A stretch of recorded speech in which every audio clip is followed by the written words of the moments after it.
You don't really bring it up anymore. Not because it doesn't matter, because it does, because it always did, but somewhere along the way you learned that bringing it up just made the silence louder. So you stopped talking about it. You stopped explaining why you're tired, why you get quiet sometimes, or why you hesitate to ask for help. You just started carrying it, quietly, consistently, alone. Maybe it started young. Maybe you were the responsible one, the one who made sure everything got done, even when no one was watching. Maybe people just assumed you were fine. You were always fine, weren't you? You didn't throw fits. You didn't ask for much. You adjusted. You adapted. You got through it. And the older you got, the more you noticed. Nobody really checks on the one who seems okay. You learned how to hold your own weight because you had to, and if you ever slipped, even just for a moment, you noticed how fast the world kept spinning without you. So you stopped slipping. You became reliable, the helper, the friend who shows up, the one who answers late night texts and early morning phone calls. You learned to take care of others the way you wish someone would have taken care of you. But here's the part no one talks about. That kind of strength is heavy.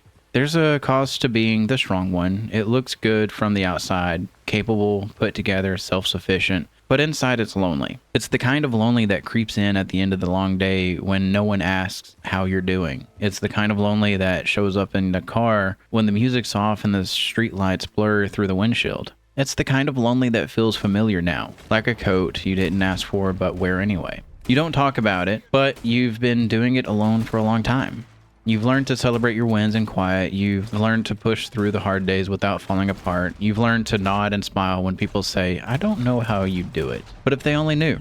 If they knew about the nights you almost gave up, if they knew how long it took you to believe you were enough, if they knew how often you second-guessed yourself, how deeply you wished someone else would take the lead just once, if they knew how tired you really are. But you don't say any of that out loud. Because by now it feels like nobody would get it. Or worse, that maybe they'd shrug it off like you're overthinking again, like you're too sensitive. So you stay quiet.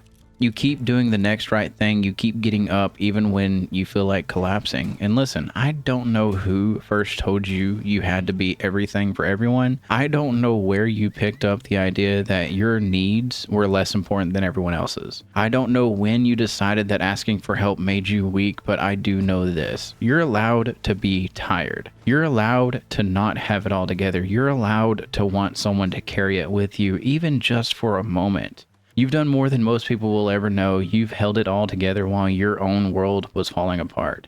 You've shown up again and again, even when nobody clapped, even when no one noticed. That's not weakness. That's not failure. That is courage. And maybe this is your reminder. You don't always have to be the strong one. You don't have to carry it all without saying a word. Let someone in. Or at the very least, let yourself breathe. Cry if you need to. Rest without guilt. Laugh without wondering if you've earned it.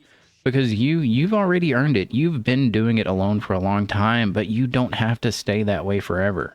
Even the strongest hearts need a place to rest.